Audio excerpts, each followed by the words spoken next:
Продукцията е заснета във връзка с реализацията на проект на община Долни Чифлик с наименование «Развитие на териториална и местна идентичност на община Долни Чифлик».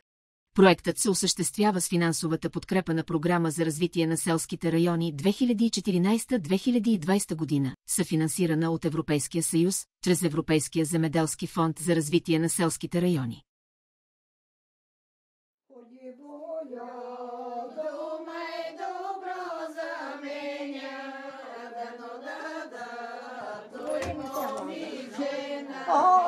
Гости ли идват? Добре дошли, заповядайте. Заповядайте.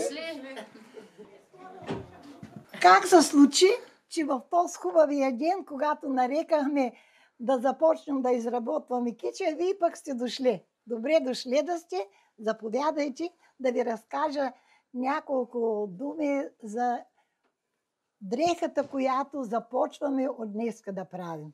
Това е кича, характерна е за вайковците. Ние сме, значи, солник и на малка изданка от вайковци. И се гордеем с това, че носията на нашия край, Солник, Голица, Еркеч, е много красива. И тази кича работеха нашите майки, баби. Без кича нямаше една жена. Всяка жена се стараеше, но не всяка можеше да направи кича. Кичата се прави от кит, но кита, слушайте как дрънчи. Толкова тънка жичка и тя е направена от тройка. Но тази жичка, още когато се тъче овцата, трябва да се избере от най-меката задната част между хълбоците на овцата. Как се изработва кичата? И както ви казах, най-напред тя се изпира и трябва да се изчепка. Това е първоначалното, когато вълната е изпрана, тя трябва да се изчепка, за да паднат някакви буклуци, каквито. Кажете. Пада тук буклука и тук е чистата вълна. След мълчета в четирето са пазли и стрънките. Пари се, влачи се, но се влачи кичата на ръка. Защото когато се излачи механично, там остават пъпки и не може да се изтегли така хубаво жичката. Тук е женичката, която пък взема и да влачи, защото когато се излачи, аз ви казах, на ръка, тя се издърпва изгръзки, които изтеглят само един косъм вълна напред и тогава започва да се приде. Тя го влачи и после вече трябва да се покажи, Ленче, как трябва пък да се... Това се получава дреб, дебелото, което не става за кит. А това нещо, то се изтегля, натрупва се една купчинка голяма и от тази купчинка започва да се прави каделята, която после ето там женичките, които са започнали да придат каделите. И свършихме хубава работа, жени. Свършихме, ама не довършихме. Като дойде пролетта, ходи се в гората, чупят се клончета от ясен, изсушават се и почва да се боядисва. Боядисване такане, но това е процес на по-нататъчната изработка.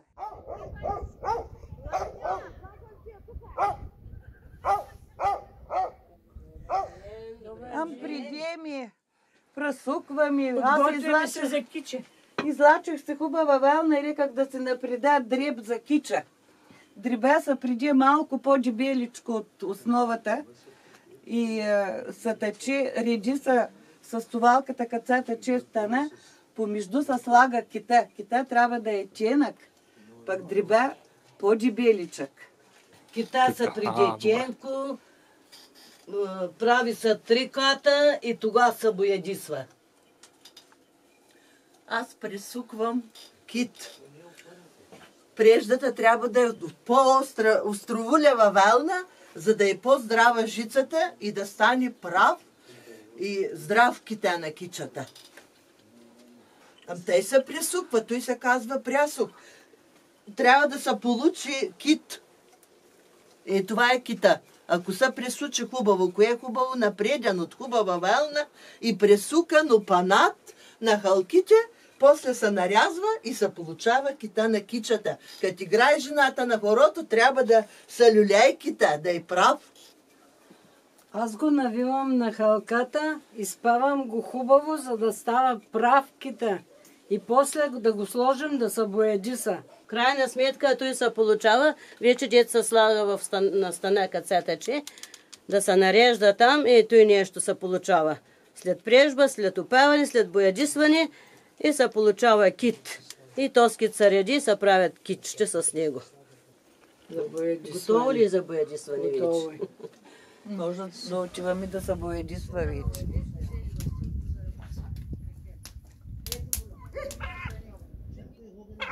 Решихме днес да се разберем, че да боядисаме преждата. Да подготвим за кичите.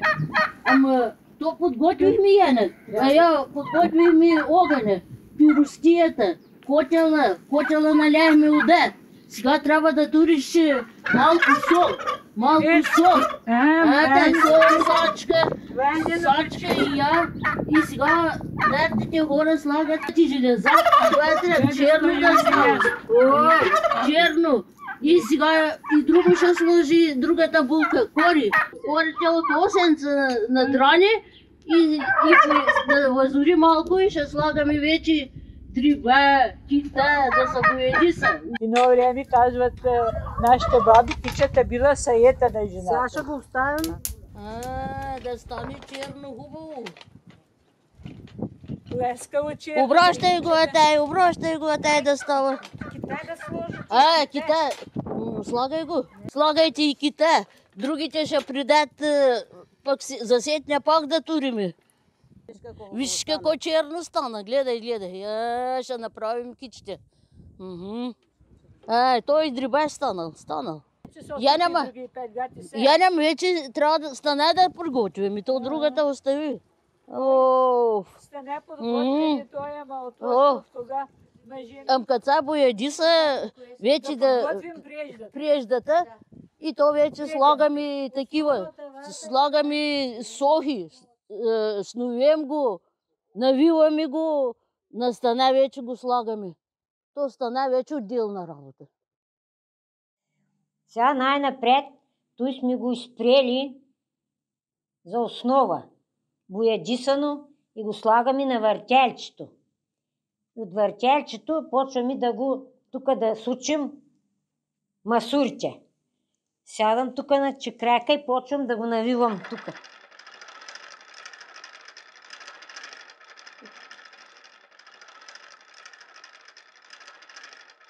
Като се напалне той, казваме го калмукан.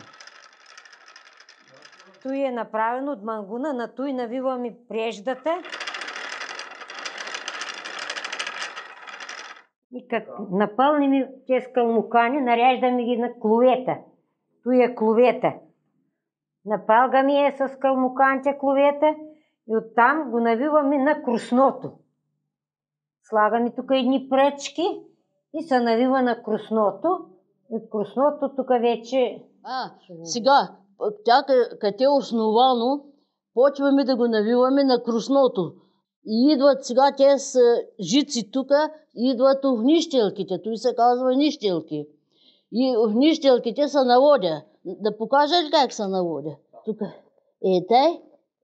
Ей се взема и другата ми подава тук жичката тук и аз се вземам и после тази жица се слага тук в бардото.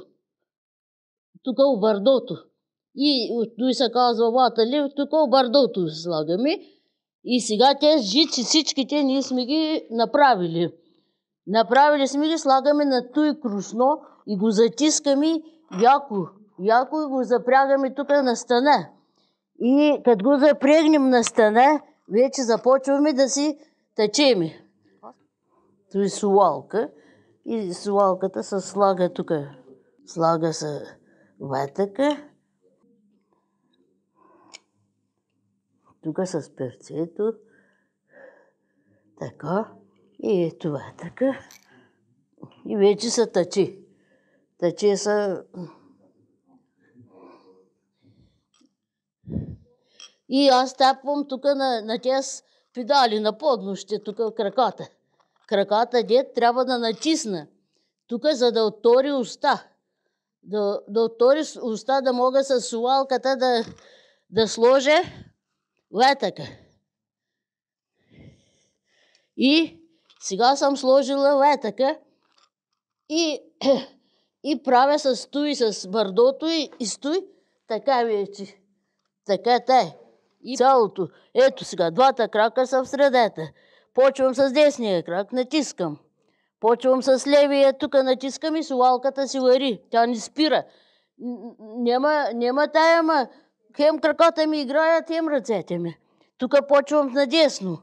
Слагам крака, почвам налево, двата. И сувалката си вари тя. Слагам сега сувалката тук. Сувалката с летъка. И тъй се тъче. И сега то с крак го премествам тук, за да стане тук равно. И започвам кита да редя пак.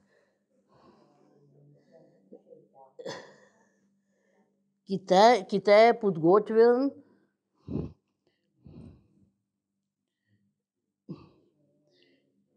Тъй вземам 4 жички.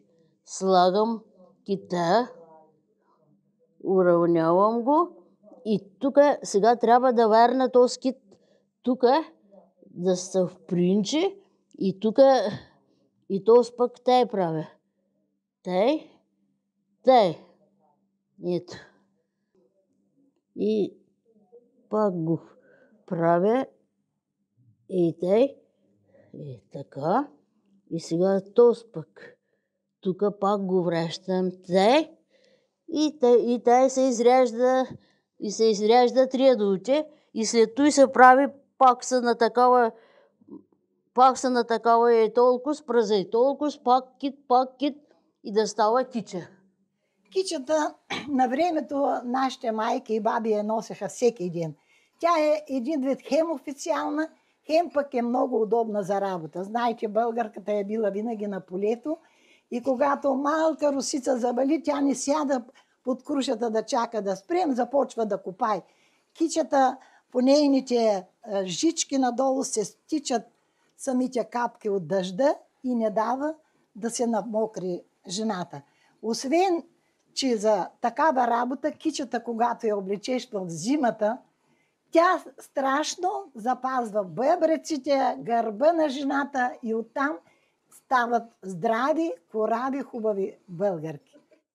Кичата на българката, лайковката трябва да бъде най-хубава, защото гледам вече Варна Катида Нейда, в магазините стана 2 пъти заваргана на жена, тя от нашия край е взела с кича. Ма той е много модерно, вика, с панталоните, с хубавата дрежка, кичата облечена. И гледай само като вариш какво прави. Какво прави.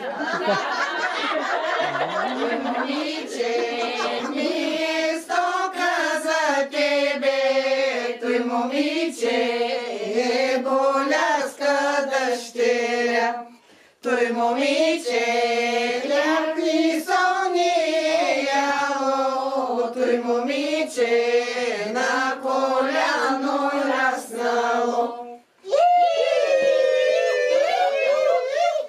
Айде, работете!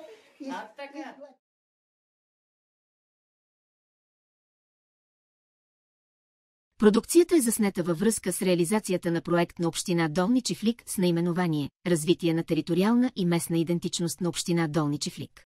Проектът се осъществява с финансовата подкрепа на Програма за развитие на селските райони 2014-2020 година, съфинансирана от Европейския съюз, чрез Европейския земеделски фонд за развитие на селските райони.